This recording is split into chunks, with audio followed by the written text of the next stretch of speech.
Right. It's different than when we're in our offices and trying to tape something. And so if you don't mind, so I'm just No, I think it's great. Thank you, because Steve, you for never mentioning know if Zoom is supposed to work and everything about calls, but if somehow something got messed up, if someone really wants to see this. No, So I that's a hit good record. idea. And then the next item is what, just to go through CIP changes? Yep. The updates, yep. Michelle, it's your great work. Do you want to start walking through? Do you want to go through the schools, or you just want to hit the maintenance trust for today? It depends on what everyone would like to do, because it doesn't matter to me. A lot of it kind of correlates the same. So, but Well, let's hit the maintenance trust, because that's the 15 comments of all the changes. yeah, well, I tried to. You did great. So, looking at what we had projected for 2021, I met with remotely the director of facilities, as well as I've met in person with social distancing, the food service director, to go over her items, as well as I sent information to the principals to gather their classroom furnishings that were in the budget originally, but then they were cut and moved to the maintenance trust so that we could compile a bid document. Mm-hmm. So if we start at HMS, so class furnishings, the principals are working with their staff to get that information. So when we get to that in each school area, I don't have any update other than they're gathering the information at this time.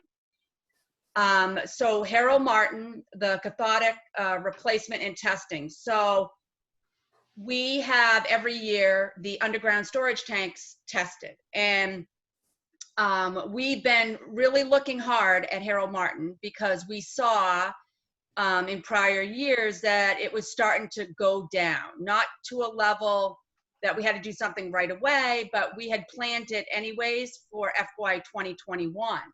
Good thing we did, because recently that did fail. And so I have asked NOAA to obtain a quote from the company that we use to do the testing, as well as Golden Eagle, which, Jim, you probably remember that name. Even Andrea might have heard it along the way, but they're the ones that did the work at the high school. Mm-hmm. It's a limited pool of who vendors we have, and it's under the bid threshold. And so I've not received anything yet. And I have a meeting later on this morning with Noah to review some things before he goes on vacation. And that's one of my items on there, is what's the status of that? Because I'm real sensitive to it now, in particular, because we're just notified that we failed the test. Mm-hmm. So where's the 13,000 come from? Is that just a best guess? At the time, it was the estimate that we had. So my hope is that it's within reason of, it's a smaller tank than the high school. So my hope is that amount isn't off too much. The protection is it actually electrifies the tank so it doesn't corrode.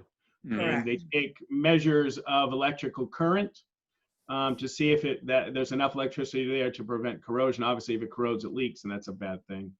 And so just thanks to Michelle for, this is one of the, what is it called? Fool us once, shame on us, fool us, something like that. But anyway, we're not going to get burned by a second cathodic test. Yes. So she's on it, and Noah's on it, but that was a new pop. Right, we've been monitoring it, but it's been moved up now to here because of the failure, so we got to work on that. And how often do those need to be replaced? Just sort of thinking ahead, is it every 10 years? Is it every 20 years? That's a very good question. I'll definitely find out because of the fact that I've been here 16 years and we've never had to do either. Well, we just barely had to do the high school, and then now we're having to do the Harold Martin. Okay. So my gut is it's probably is within the 10 to 15 year range, just because of knowing how long I've been here and what's transpired a little bit. But we'll definitely get clarification on that, because we actually want to make sure that the high school as well is pushed out, with replacing it before it gets to a point that it's a problem. Yeah, that's kind of what I was thinking. Is there a way to do preventative, like, replacement of those rather than waiting for them to fail? And if we knew that, Exactly. the lifespan was 15, 20 years, just, at 15, just replace them. Right. Okay, that's great. Yeah, the state requires testing every year, and they tell us, and they do tell us exactly when it needs to be done. So this isn't, I mean, and it's not an instantaneous degradation. So I think we're okay, but I appreciate it. Yeah, one snafu with the high school was we were getting the invoice, but we were not getting the report for whatever reason. The facility, because there's been a few, so through the couple years that we didn't get the report, there was a couple different facility directors. So that's what kind of happened with the high school one. That was kind of all of a sudden, and it shouldn't have been all of a sudden if we actually would have gotten the proper information from the company. So, but I think it was because of an in-transition thing. Okay. So the office AC system replacement, so that's on hold right now based on what will happen with the facility project at Harold Martin. If they're redoing the office at Harold Martin, then we wouldn't need to do this. If they're not redoing the office at Harold Martin, then we would need to look at this. When does that decision get made? It's going to have to get made. All. Yeah, so pretty soon. We had a meeting last night, and it looks like within the month, the building committee will kind of look at all the adults and the pricings and where everything else came in, and then come up with a recommendation to come to the school board. Okay. And I'm sure on a lot of people's lists is, the sprinkling, in which, obviously that's going to be a higher ticket item. But it was, I don't think it's going to be as much as what was projected potentially on the CIP document based on some component of the bid that already has been received on the sprinkler, but not all of it has been. So it's kind of like half and half, we don't have all the Apple information. So the double electric Blodgett oven, that needs to be replaced at Harold Martin. Is it dead yet? No, but it has way outlived its life. And so that's what we try to do with food service is we try not to get into a point that we're going to have a failure and not have resources to take care of that. But we don't want to replace it. I don't want to say too early, but if it's doing fine and it can last another year and something else is really more important, then we just reprioritize that. So right now, that's another area that there's not a lot of companies that have, commercial kitchen items. So the Tracy Barker, the food service director, is currently working on getting quotes from a few different companies for that item, as well as you'll see another item at the high school, I believe. Do you guys mind if I share the screen, the spreadsheet? I think we're all looking at the same spreadsheet. Just put it on the screen as we're recording. People will be able to follow along. Sure. Oh, I'm disabled from doing. Yeah, Steve, you might have to do it, but that's okay. No problem. I'll do to that, but I'll share screen. Let's see. Perfect. Thanks, Steve. Do you see it? Yep. Perfect. All right. So the next thing is, let's see, class furnishings at, again, at Maple Street. Yes. I was just going to ask, because I know we started to do this and it looks like we spent money on class furnishings, in FY20 and all the buildings. Is that level been adequate? Just the level of funding that we put in there. So what we normally put in there is we originally put in like $5,000, I'll just say, for Maple Street. Mm. But when we actually know of what was really needed and cut out of the budget, then we adjust. And so that's why it went down to 4,046, because that's what was actually requested in the FY21 budget. Okay, that's helpful. But it's, so it's in the, yeah. So this has been a sea change for us the last few years, where we're actually proactively replacing some school furniture. Yeah. It's not, it's not anywhere near, like, if we wanted, at one point we looked at doing 2 or 3 classrooms a year, and over 10 years we'd replace the schools. But that's not at this level. This is still, trying to very conservative, but making meaningful progress, taking our worst situation, our worst replacement. But I think it is the best we can do under these circumstances in this environment. Okay, then the high school. So we have the bleacher repair. So that is in the gym. Mhm. And there, that amount is not to, I'll just call it electrify. There is some desire of, definitely, I know the facility staff, as well as others, that deal with pulling out the bleachers and putting them back together, to have it so that it's on electricity. So there's a lot less chance for an error to happen with pulling it out wrong and pushing it back in wrong, and just making it easier on manpower. We did get an estimate on that, and that was, I want to say, in the range of $25,000 to $30,000 to electrify it. So that is a conversation. Once we have updated numbers, we do have 2 quotes, but one of the quotes, again, this is kind of like a limited pool of companies that do bleacher repair. So, sorry, my phone is just going off. So we're waiting to hear back from one of them that we had a quote done about 9 months ago or so. And so honestly, we should have that updated. And then once we have that, we'll really bring it back. I would imagine I guess that's the question, is who would you guys feel would make that decision about, it's a pretty large investment. While it's a good investment, we just don't have a lot of funds for everything. So the standard now in new high school is, in new high schools is electric. You move them out electric. I've worked in both situations where you pull them out manually.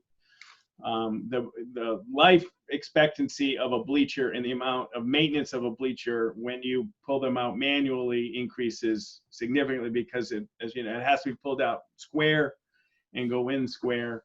And we do have this is just human nature. So we have a device that you hook up that you can pull it out. But in all my time, I was in that building 11 years. I think I saw that happen twice. So what happens is you come in and you say, all right, kids, pull the bleachers out. Right. And 2 kids, kids pull the bleachers out, and one goes too fast and one goes too slow, and then you jam it in. So long term, what's best for facilities, what's best for long-term savings, what's best for safety, because the nightmare is all that wear and tear. All of a sudden, you have the state quarterfinals, the bleachers are packed, you're pounding them with your feet, and it's like, oh my gosh, right? So it is a tough hit, but long-term interest to just, to take this off, my recommendation would be we spend the extra money and electrify it for all those reasons. Yeah, I mean, that would be my gut too. I just think it makes a lot of sense, and it may be good to have. I mean, it's probably a board conversation, but having both quotes when we're ready, ready to make a decision, and then I think in terms of a facility, I agree. And if it's only an extra, $6,000, $7,000, $8,000, that's what it sounds like, right? To get to the electric. I think it's big money. Yeah. Oh, Yeah, I had heard it, I'm sorry. it I looks think like we had put in 19,520 to replace bleacher replacement repair, and then an additional 28,000. Oh, it was an additional The power 28,000. I'm line. sorry. Okay. Yeah. That Well, is big money. Let's at least get new quotes and we'll Right. take it from there. Okay. So it's sort of a doubling of the cost. I had heard Yeah. that wrong. I apologize. That's on me. No, No, I no, liked what you were thinking. I liked how you were thinking. Yeah. So the next thing is class furnishings again, at the high school now. And then we're on to, which actually it's in the wrong so I have to take this out. So hot water heater 2, that's what I'm just looking at now here. Well, obviously the board decided to take care of the hot water heater that hadn't been replaced recently, which is hot water 2. Hot water 1, I don't know why. I think that value was put in the wrong, it should have been on the hot water heater 2 column, or row, I should say. However, it's not coming out of the maintenance trust. So that we can actually remove. So I just Gotcha. So that will go over to the high school spot. So the high school should keep it on there, but But not because, maintenance you know what I trust. mean? It's not coming out of the maintenance trust, and this is just what's coming out of the maintenance trust. Yeah, so we can move that. Thank you, Michelle. The next item is the high school tabletop steamer number 1. So currently we have 2 tabletop steamers. Ideally, if we had a different setup, we could use 1. However, in some cases, it's almost easier to have 2, even in a different setup, because maybe you don't need as big of a unit, and you can kind of conserve a little bit of energy just using 1. So there's really no option other than us having 2 different steamers based on the setup that we have. So we should look to replace that. And so again, the food service director is obtaining quotes as we speak for replacing that, one of them. Now, originally there was new refrigeration for walk-in. So I guess there was a misunderstanding between the food service director and myself that was if we were going to, with the building project, which in the very early stages was going to look at redoing the kitchen, we would need a different setup, and so that would be taken care of with that. So because we're not changing the setup in the kitchen, we can't do anything. We don't need a new refrigeration for the walk-in is fine. And so there is nothing that needs to be done on that, which is a good thing in that it was like $52,000-ish, I believe, that we were able to remove. That's great. Yeah. Yeah. And then the next item we all heard. Yeah, yes. For you, just in the note, I put the amount, so it's 55,009, just so we have that, just so you know. Perfect. Yep. Nice. Then the elevator, we've all heard, and so that information will go to the public hearing next week. We did get reconfirmation of the original quote that we had to make sure that it was still valid, and it is, and so we could safely move forward with that to the public hearing and the board meeting next week. And is that something that can be like fixed before school starts at the end of August, September? Or would that be something that we just, that we'll do when maybe I'll stop there. Yeah, no, I believe it can be just working around the facility project components and the vendors with that. Absolutely. That's awesome. That's great. So the next is the SAU office. So the SAU office had plumbing issues probably 2+ years ago, where we had a temporary fix, but we had a quote that And at the time it was 6,800. So actually, what I heard, I think it was a couple days ago, is every year when you have a quote, you should increase it by about 4% just to be on the safe side, and compound it. So like when we get the add all figures on the building project and we start incorporating those figures in here, that's what we would do, is add a 4% a year compounding inflation. Now, knock on wood, we haven't had any issues. If all of us go back in the SAU office and start using both toilets, then it could become an issue again. So the best thing is to have that fixed before it becomes a problem again, because there was a short period of time where we had no facility at the SAU office and had to use Maple Street.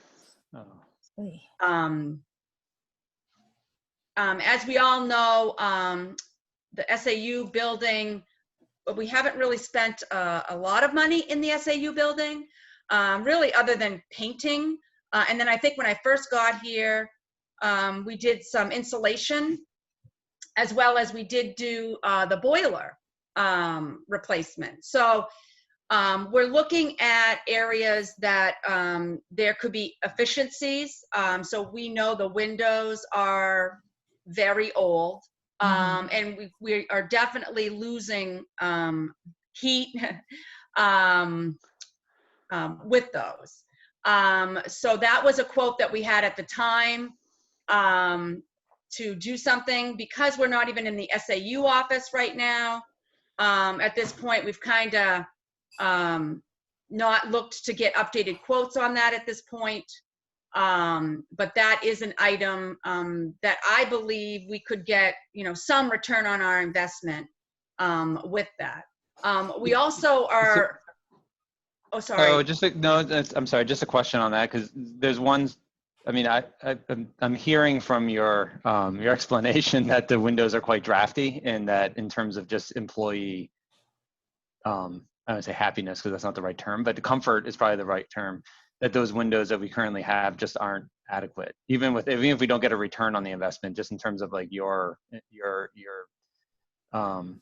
happiness as an employee working at SAU. It sounds like they're pretty drafty. I think definitely not in all areas, but definitely in certain areas there are. Okay. Absolutely. Like, and that feels like something we should invest in, just so you guys aren't sitting in front of drafty windows at the SAU office. Yeah. How many windows, like what would this accomplish? How many windows or what kind of? I would say about 20-ish, maybe a little bit more than that. Great. I know that the windows in my office were replaced since I've been there, actually, because there was an issue with some water coming in. And I want to say that, so there's a couple newer windows there. The other thing is, it's kind of on hold a little bit too, in that we are on hold for this energy audit. So we had one audit already done for electricity. And once I should reach out to the company again. We didn't have them complete the project about switching over electricity. We will definitely see the return on investment, I think in 1.5, 2 years or something crazy like that. Wow. But they had such restrictions and us on a huge liability if, heaven forbid, somebody coming in got COVID. Yeah. So we kind of just said, well, let's wait a little bit on that. And so I'll reach out again. But on the other side of it, we still haven't had the energy audit component. And so that individual was supposed to come before COVID kind of hit. She did get pictures from Steve and myself of kind of like during snow, what was the melting looking like, and different things like that, because they can tell a lot through that. And if they could do it coming over in the wintertime, it's usually ideal. So if they can't, they like pictures. So that's another area that I'll reach out to that individual as well, because I don't know if there's anything with that we could get some funding or anything with that. But Yeah, there are a lot of, I say a lot, there are set aside state dollars for school districts and municipalities to do energy efficiency upgrades. And so there are a number of grants that we would be totally eligible for. You know, they're not going to pay for all of it, but that would help offset some of these costs. And the windows might be a perfect opportunity for that. If we're going to replace them, if we can show that they're energy inefficient, we should be eligible for state grants. And I can send you that information, Michelle. Perfect. And then Okay, I'll reach let me do out to that. both of those individuals. They're two different individuals. It's, but you know, one does the electricity and then the other one does the The building. thermal stuff, yeah. Yeah. Cool. Perfect. Okay, I'll send you what I know through the PUC, and I think it's pretty. I don't want to say it's easy, but I don't remember the. I think you just send your quotes in. I don't think it was a lot of legwork to get the grant. Perfect. So. Perfect. Thank you. The last item is the mini split, which the board had for discussion. Well, before the performance contract payment, but the mini split. We have reached out to BPS to have the plumber that has been contracted by the district through the facility project to give a quote for the mini split, as well as hot water heater 2 at the high school. And so we still haven't received those numbers yet. So that's why the mini split is not ready to move forward. I will say I was hopeful that maybe, because we are looking for FEMA money on some other items, and Steve and I actually have a, it's not a Zoom, but like a Zoom call with our rep for FEMA. We have been approved to submit for FEMA, but it's more of PPE stuff. So not like, it's more supply than equipment, which is unfortunate, but I understand. But I was a little hopeful that maybe, you know, because, you know, really we need that because of what is going on, that maybe there'd be an avenue there. He felt that was very unlikely, but I'm gonna submit it anyways to see if by chance things change. But we'll have more on that in the near future. Then the last item is the performance contract payment. So what we did a few years ago when we did the performance contract, we wanted to keep the budget pretty stable, but the payments went up a little bit each year. And so that's why there's a little difference between FY20 and FY21 and then so forth. It was really to, we absorbed the energy efficiencies in the year after's budget. And then the difference was being paid for by the maintenance trust, because in essence, that's really where a lot of that project should have come from anyways.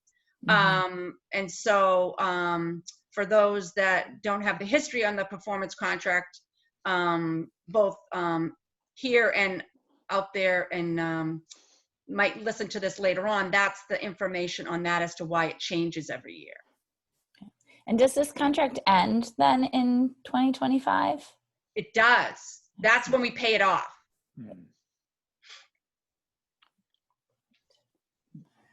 This has been really helpful. The only other. Actually, so, I take that back. We might not pay it off in 2025. I wonder if I haven't updated, because we haven't been paying it that long. You know, now yeah, that we're going out so many years. I think it's a 20 year. I think yeah. it's a 20. Oh, okay. So I'm sorry. Okay. Well, Michelle takes a look. So through Dan Blanchett in the town, we did jump on their paving bid for some work at the SAU office. And we have in FY22, $5,000 slated for SAU paving. So we got the quote jumping on. So this would be for, let's call the parking lot, right by the back end, right in front of the bay window, Maple Street side. And we got a $9,000 quote jumping on, gets rid of it and it so this isn't on top, this is a total rebuild. So that was one question that we had. I mean, is it And I know Dan, I think Dan plows that for us. And so I think Dan would love to have it replaced because it's not a lot of fun to plow right now. It's like my driveway. It's a lot of bumps. And we had committed to trying to we put off paving on the other schools because we're not sure about the facility project timing on where all the equipment's going to be.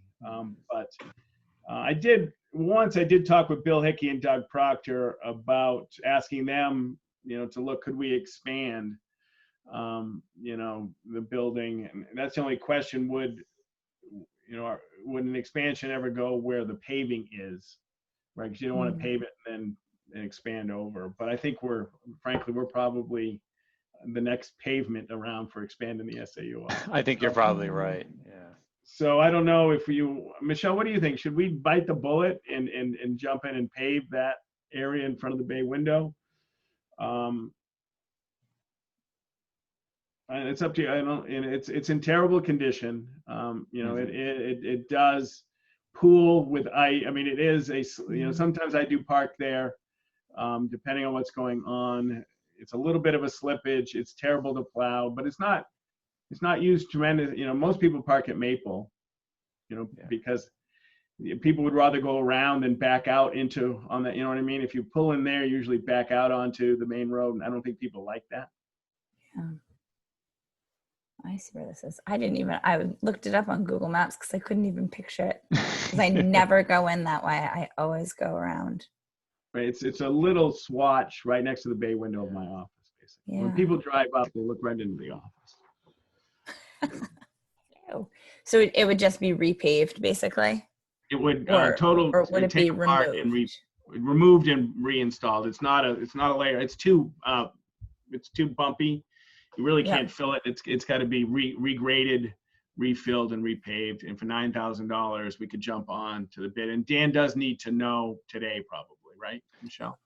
Yeah, him and I talked on Monday, and they're trying to make their decision, and so letting. So I see. So it would be an addition to the FY21 of 9,000, and then you would remove it from FY22 the 5,000, or that stay for a different. That would go away.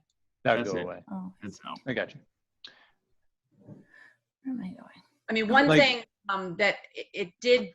So our parking lot was a little bit better before we had the plumbing issue that we had, because they had to tear up some of the in front of the bay window area, and so they did the best they could. But it's not paved right now. It's kind of like sand type stuff. So all that kind of area.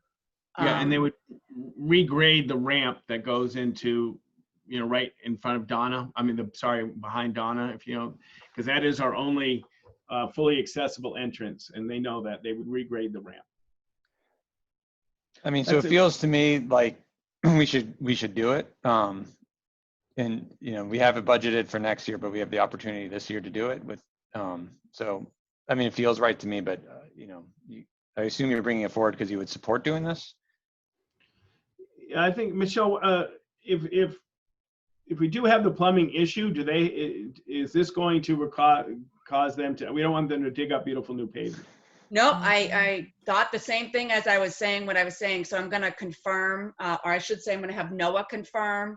I believe it's all underneath. That they fixed part of it, but I think it's all underneath with the pipings and stuff of how it's piped. But I'll confirm that. Because before we had to actually go out to the street. And I think they fixed it from the street to the place. Okay. Yep. So I think we're good. All right, assuming everything checks out, we will talk to Dan about putting it on the list, and we'll add this to the public hearing next week. Okay. Michelle, yeah, we'll get the information from Dan on the pricing.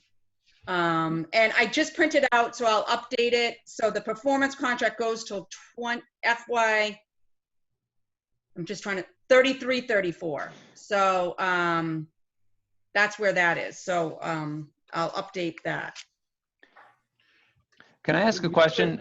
I'm sorry, go ahead, Steve. Oh, go ahead, Jim. I was just going to ask a question I'm just looking at the totals for next year, and I'm just, what's driving the you know, the negative 482. I'm just curious. I mean, see one of the big items there, the 185 for the CU for RTs. Yeah. Yeah. But what's the other main driver? There's two areas for R22. So yeah, $400,000. yeah. Okay. So if we ever had a problem and those units had an issue, they don't make that anymore. So we would have to replace it like on the spot. Okay. So, and are those two there, they both, do they need to both be replaced in FY22, or is it more like they need to be replaced because there's no replacement, but they're not like broken yet? So it's it could go. So if there so we monitor it if there is a leak. If it's the air conditioning units, like if the auditorium offices, the big air conditioning units, they're on. And so when we talk to Siemens, it's all about the security and the containment of the refrigerant. And we're okay, but we've never been at a place like this. Jim, you talked about proactively replacing the cathodic protection. We're pretty close to where we would recommend, right, proactively replacing this so we're not there. But $400,000 is, we've never been at a place where we can proactively spend $400,000. We're still nursing it. We're not nursing it. We're still monitoring it closely. Yeah. No, and that's a great explanation. And I think we do want to replace it. And it was more of a question, do we have to replace it in FY22, or is it something that we could, you know, save up, you know, the next couple of years and then, you know, and replace it? So that's helpful to know. But they do feel like if they're not made anymore, we ought to be proactively replacing those. And this came up, and just in the last couple of years, this was new to Michelle and I, that we'd have this kind of huge expense going forward. Yeah. It came up through discussions with Siemens, I think in preparation for the performance contract, where we put some stuff in and some stuff we couldn't afford. Yes. And Michelle alluded to this. I think one of the great outcomes of the facility project, besides that the roofs on September 1, all things, you know, weather will be tight. You know, we have good weather this summer. The roofs will be tight on September 1, which is a great outcome. But we've got Turner and BPS looking at our infrastructure. For example, we're going to have a price to replace cowl walls and fiberglass inserts that need to be regularly replaced. And as Michelle said, we'll be adding that to the CIP when we have all those adults, including a 4% per year increase as we go along. So we continually to know more and have a better ability to project expenses through, first, the performance contract, second, through the Harriman building study, now third with HL, Turner, and BPS taking a deep look at our schools. And all the roofs will be 10 years out. And so we'll make sure our CIP reflects, like at Maple Street, start in 10 years from now, replacing some piece of that roof, and that will all come through Gordon's work as well. Gordon Bristol is helping us with all this as well. That's great. The other piece, and I think I don't have the agenda in front of me, so we're getting close. Last night we had a building committee meeting, and as Michelle alluded to, in a month we will see where the costs come in, and have a building committee will look to recommend to the board, full board action on what off the wish list we can do. But the one thing that came, which is really good, the scope promised in March of 2019, we are on budget to deliver that. So that is as Gordon Bristol said, that's a very good day. So the Harold Martin was our last bid coming in, and it was pretty close to spot on. So that means we can deliver. And what Jay reminded people last night, which I'm really glad he did, was we actually promised, Jim, if you remember, in March, a 4 classroom addition net 3. That's right. We're gonna deliver a 4 classroom addition net 4. So we're actually exceeding our promised scope in the classroom area. And I don't know if you remember, Jim, we were going to battle out. Do you do protection? Do that 4th classroom? Do you remember those discussions? And the 4th classroom, by design, the way that Doug designed it in the location, we got that within the scope. and as opposed, there was no need to take a classroom, and you wouldn't add 3 classrooms there. It doesn't make any sense, right? You wouldn't. So we got it within. That's great. So Nice work. that's really exciting. And now the question is, when all the numbers come in, what can you take from the add-alt list? You know, we're not doing all the flooring. There could be more flooring that we could do. One of the things, I don't know if you've heard, I have, this is going to sound funny, but I have an interest in bathrooms. And one of the things I asked them to design high school bathrooms as much as it can without doors. Because the ease of access for safety and, you know, the old days smoking, doors are bad. And just so you know, doors are bad in high school bathrooms. So that's an adult, because you can design it so you can't see in, of course. Yeah. And then, of course, there's a fire suppression. So one of the things that we may look at is, for example, if we had some money in our maintenance trust, say $30,000, with that 30, if we took that $30,000, had a public hearing, and we added for that 30,000, we may be able to get 4 classrooms of flooring because they're already there. Because the efficiency when you order, right, and you order in bulk and they're already there, we don't have a lot of opportunity to get the economy of scale pricing. But when we're doing a big facility project, we have that. So that's something we have to come to grips with. Does the district, if we get a great return on the investment, want to leverage the bond money with some of the maintenance money to expand the scope? And it's not a today thing, but it's something that I think we're gonna have to come to grips with once we know how much money is in, you know, how much money is available. We don't have quite the full dollar amount yet. One of the things that they did when they bid the fire suppression is they bid it in components, because one of the things we do want the new addition to have any fire suppression built in, right? 2 years from now, we don't want to cut a wall, so you have to put a pipe in for fire suppression. That doesn't make any sense. So there's that. Then there's the inside work, and then there's cistern work. And so they got to put it all together and see how much it's going to cost. And remember, we did pay for, out of district money, the design of this to make sure that it's, you know, we have good, you know, good design, good bid on the good design. I think that was an awful long explanation. I apologize for that. No, that's really helpful. And there's a lot of interconnected pieces here because of the facility project. So it's good to have all that in mind. So think about that, and when we may get closer, that, geez, if we had $50,000 more dollars, we could finish Maple Street. I'm just talking, right? We could do all the flooring at Maple Street School. And so when you scroll down to the bottom of this sheet, so what we're showing here, and you know, I guess what we're showing here in FY21 is that we have a fund balance of the $53,000, right? But then we're showing that next year we have a deficit of 486, which I assume if we spent that, just again, I'm just make sure I understand the math. If we spent that $53,000, then that deficit next year would grow to 500 something thousand, correct?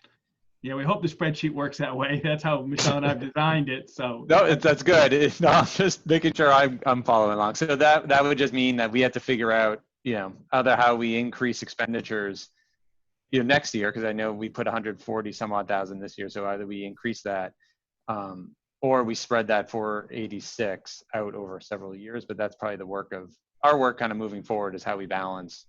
Right. How we balance. It's probably a combination of those two things. I assume it's a combination of more money going into the maintenance trust and spreading some of those costs out over the next couple of years. Yeah, just when Michelle and I met and started developing the FY21 budget, and completely understand where we are and where we're going to end up. But at one point, when we reset the fund balance to 150, that if all things were equal, right, and all things went as planned, then Michelle and I, and Michelle, you can kick me virtually underneath this if I'm stepping, but I believe that I can say that both of us thought that we would give the board more flexibility if we put 150 as our fund balance expectation and it came up to be 400. That would be, the board would have flexibility about that $250,000, which could have been knocking off CIP items. Yeah. Yep. So we're at 390 now, and as Michelle and I both expect that to be probably up to 430. 20. We got a Medicaid check, right? And that's 410. Maybe another 10. And she doesn't like it when I do this, because no one likes my issues.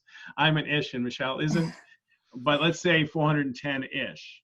It's going to be very hard to give board much flexibility beyond that 410. But if in our perfect world, we would have had 260, because we would have been no, at I the hear ya. 250 to the 410, and that would have given, that was our plan, to continue investment in the schools through the unreserved fund balance after a reset, versus now, which it's creeped up to 430. And Michelle and I would both say we can't give you that 250 above the 460. I mean, sorry, the 410. So just saying, that was our long-term financial planning, the reset to 150, which I was very thankful that the board swallowed that bitter pill in December or January, but obviously we couldn't swallow it through more. No, I appreciate that. And I think that, I mean, the way this is, being laid out, I think in the spreadsheet, and it's very clear. And so I think this is, to me, I think as we continue to develop this, I think this makes a strong case for, increased investment by the community. If we don't have the fund balance in order to fund this stuff, I do think we can make the argument in front of the community that these are necessary capital improvements. And if we're showing what we're spending on this current year and how that looks for the next couple of years, and why those investments are needed, increasing that to a certain dollar threshold, because it's saving up for things like those air conditioning units that we don't want to bite the bullet all in one year, but we're going to save up for multiple years. To me, this makes the argument for those increased investments, even if we don't have the fund balance in order to draw them on. So and my hope is that the community will support that, because we've been hearing that they want to be investing in the buildings and facilities and deferred maintenance. And so I think this is a plan that does it, and is pretty transparent and open about what those investments are. So that's my hope. No, and I think you have evidence, Jim. I think the community, when they voted down lots of stuff, they supported the maintenance trust on March, or whatever it was, May 16th. May, yeah. They passed the vehicle, special ed, Teamsters, and maintenance. That was it. I think I hit them all, Michelle. I might have hit them all. But that does show, even in very difficult, complex, unsteady times, they understand that 140, and that $140,000 helps us. That's, that was a very important vote for us. I mean, I'm very grateful to the community for recognizing where we are, and Michelle's done great work in planning, and we've got the Harriman report, we've got the CEMA. I mean, we know more now about the infrastructure of our buildings, and then I think you and I have talked about this, Jim. If I had to do this over again, that in the first couple of years, Michelle and I would have commissioned a facility study my first or second year in this, but it's all learning, and we got there. But I think the district will benefit forever now on the work that Michelle has done with Harriman, Siemens, BPS, and Turner. Yeah, I agree. The other thing I just want to point out is that because we're getting ready for the audit, I did get the trustee of trust funds documents for the audit. And so you will see that their interest earned has been updated in this document, as well as, I know we're not talking about the other trust, but I'll just, while we're on it, if you went to like the special education or the vehicle, you would see that the interest earned is on there as well. So that interest it was earned in 1920. Right. 19, yes. So it's the 43.8. 19 to June 30 of 20. Yep. So it's the 4383 that you added. Yep. Perfect. Super.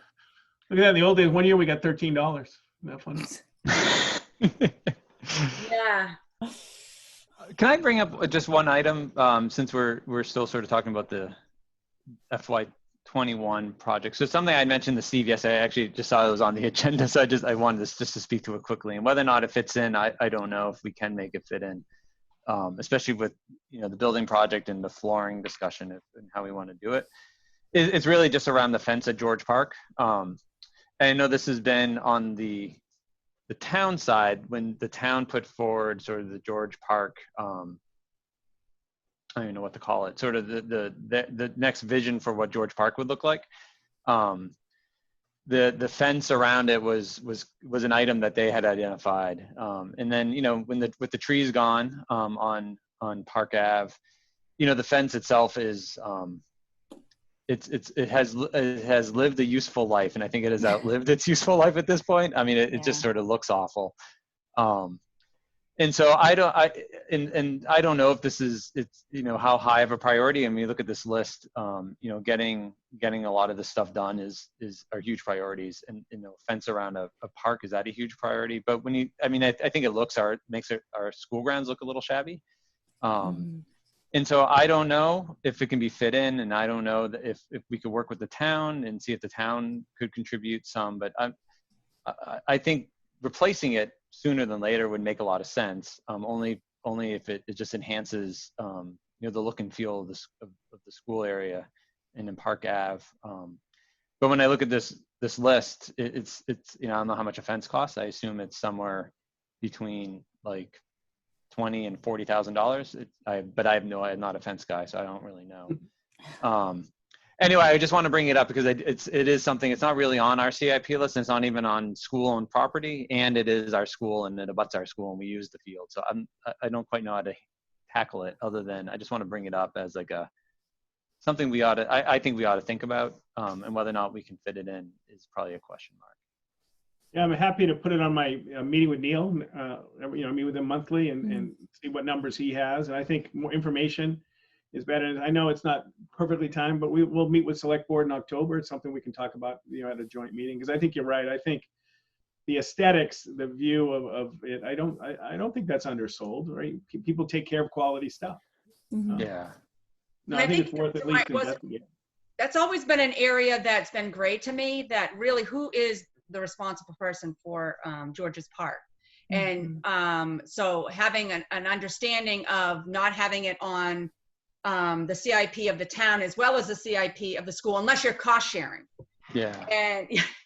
And so that would be great. Yeah, and from a taxpayer standpoint, I mean, from an administrative standpoint, that really matters, because we need to know where it goes. From the taxpayer standpoint, as long as someone has it on their spreadsheet, it makes sense. And so that'd be great. And then I just think for our work and sort of the CIP moving forward, just looking at the next couple of years, I mean, I think our FY21 looks great. I mean, I think these are all needed systems, and so for me, I don't see removing anything. I just look at the next couple of years, and how do we not only kind of spread those costs out a little bit, so we're getting to like a number that we can work with, every year, but also how do we think about, I believe, going from the 140 that we've put into the maintenance trust over the last couple of years to a higher number, so we can start to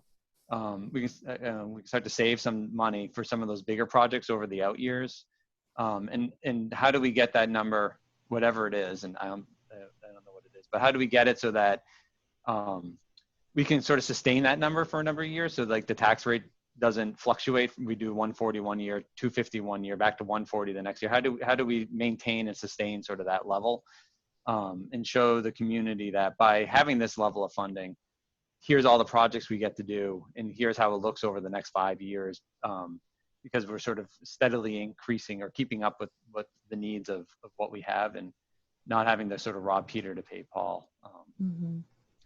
And that's a lot of work. And I say that as like, that's an easy thing to do. It's really not. But I'm just hoping, as we meet and continue to work on that, that's sort of a goal that I have. Because I think when we go and talk to the community at town meetings about, the added investment, that we can really show on the spreadsheet how those investments add up to, the things that we need to do over the next 5 years or 10 years or whatever that length of time is. That makes sense. I think you articulated the goal very well. I think Michelle and I can look at, when we're talking about the R22s, is maybe looking at those over 3 or 4 years, and then maybe we can have some room to proactively do it. So it's not, May 1st before the play, the academic awards night, and the AC's gone. So. Or do we look at, but there's a problem with looking at what I'm just about to say, because no means no. But, bonding is such and not that I want to go out for another bond, but I just think, I think of the R22s as a good example because we don't know, we're kind of at their mercy in a way. Yeah. In that we found this out when we did the performance contract, which was about 5-ish years ago, the beginning. And so we've kind of been just pushing it along because, we have other stuff we need to do as well. Yep. The only problem is if we do put it on as a warrant article for the community and the community says no, then no means no. And if it fails, we're in trouble. So I just bring it up because, again, not that I want to do another bond, but that might be it's just an option that we have to look at for those kind of large ticket, hopefully once in a lifetime thing where, you just can't get R22 anymore type thing. Yeah. And we can do, what we're doing now for the $10 million bond is pretty complicated, but we can do a bank issuance, right? We could just do a 5-year, borrowing from a bank to pay back. Seeing Michelle nod her head. Okay, so Yeah. we still have to get town approval for that, but it doesn't have to be such a large encumbrance. Exactly. Okay. And that might be valuable, and then we'll just have additional debt service, but because we don't, the problem would be if we didn't replace them and then they died, it's not like we're going to have, $300,000 laying around. Something else is going to get whacked if we have to do that. So it is a big risk. And I'm sorry, Andrea. Nope, I lost it. And Michelle and I mean, it makes me a little nervous, to be honest. I don't know if Michelle shares this nervousness, but, if we get down to, if we do a lot of these projects and we get down to $50,000, $60,000, then we no longer have the self-insurance aspect of boiler B. And yes, we have strong boiler A's, right? We have new boilers now in all our schools. But we can't run for long term, like at the high school, on one boiler. And typically we have, $150,000 in there to self-insure that if the boiler went, and it's old, the boiler B is old. It's on the replacement list in the future.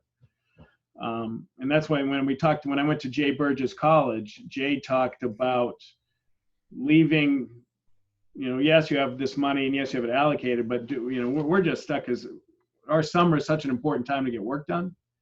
Those 9 weeks without kids around is just so much easier. But he would say, hold off until after heating season for some work. So you self-insure within your projects. You pop the project in March, April, because you can run March to April. We can run on boiler A. Because it's not the December or February frozen bland. And then if you get through your heating season, then spend down to 50. And then hopefully March, we know we've approved, hopefully, as you just said, Jim, another 200, and you do the self-insurance cycle. It deploys more of the money than having 150 there as insurance, which we need to deploy the money because we have issues. But I think I said that to Michelle yesterday. I think she nodded about the nervousness of going through a heating season. But then we had a discussion, well, what if we're not back in school? We can definitely run the schools on boiler A. Correct. Yeah, I think that's where we went. But or we'll have some savings, is what I thought. So I think future years, I'd be a little bit more worried. Yeah. I'm not as worried because I think we're going to have another complicated year with. Yeah. So it might be because we can run empty schools on one boiler, right? You just want to make sure that we can drop it to 62 and 65, whatever. But anyway, just something to think about. That how low do you want to have your reserves when we're not running brand new schools? No, I think it's a great point, and it feels like you just articulated it well, that we don't want to spend everything in August and then be running low. So it's sort of the timing. How do you keep money in the account and then spend it in the spring? And so it's a little bit, as you're saying, it's an odd way of doing it because you want to do the work in the summer, but yeah, we want to have money in the bank in case something big breaks, like an elevator.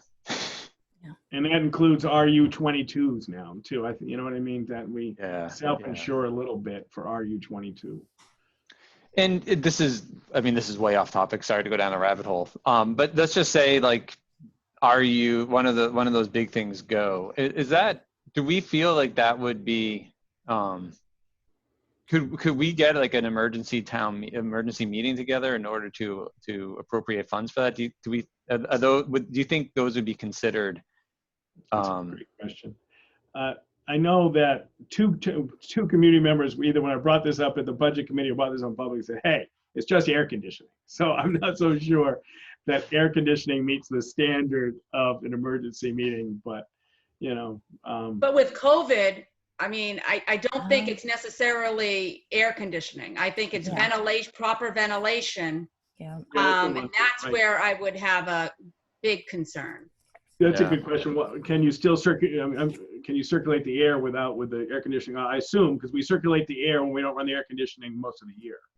Oh, just the fan, just running the fans. Right, because we're not, in the winter we don't run the AC much. Right, but there's not a lot of area. My gut is, because there's not a lot of area that's air conditioning in the building. So my gut is it's doing something else that we just don't associate to air conditioning. But the heating system, you would think, would qualify. I mean, I guess, so anyway, I'm sort of going down rabbit holes, just thinking about things that could break and how we fund them, but hopefully nothing breaks. The thing is, we could actually, I mean, we know we want to do the elevator right away, right? That's 100, that's, and the paving, because the town's doing the paving, right? So that's almost 100. It's possible if the committee wanted to. Mini splits we got to do. Right. So we'll go through, when we get to the public hearing, we'll present items with this self-insurance. No, we don't have to do everything right away. Yeah. Okay. Like the bleacher repair, we could, say, let's wait and get quotes updated for April 1st or something. And so I'm sorry, go ahead, Andrea. I keep cutting you off. The thing that I was thinking of as we were all speaking about this is I think it does highlight kind of what you were saying, Jim, just the need to really hammer home to folks why we need to increase our savings into the maintenance trust, and just making that argument year over year. Because I think we've kind of said, like, well, we have things, but I think now we can say, here's what the next 8 years look like. We want to save towards these things, so we can hopefully eventually get out ahead of it. And how do you do that with maintaining foundational academic support? Right. Yeah. I mean, that's what the boards have already, and it's just an observation that when the budget got too big or the total warrant got too big, they weren't ready to cut. What I would consider as your superintendent, foundational education supports, not additions, but foundations. Right. And that's the struggle, is how do you do it all on a very strapped tax base. Yeah, but I think having this sheet helps to clarify what those decisions really are, right? And so I think it's all about how we articulate all those competing interests, or not even making competing interests. It's sort of like a both and. We need to have the programs for students, and like we can't have our AC or our boilers failing, and so we got to have both. Right. So I have to hop. I'm sorry. This has been awesome. So thank you, Steve and Michelle, for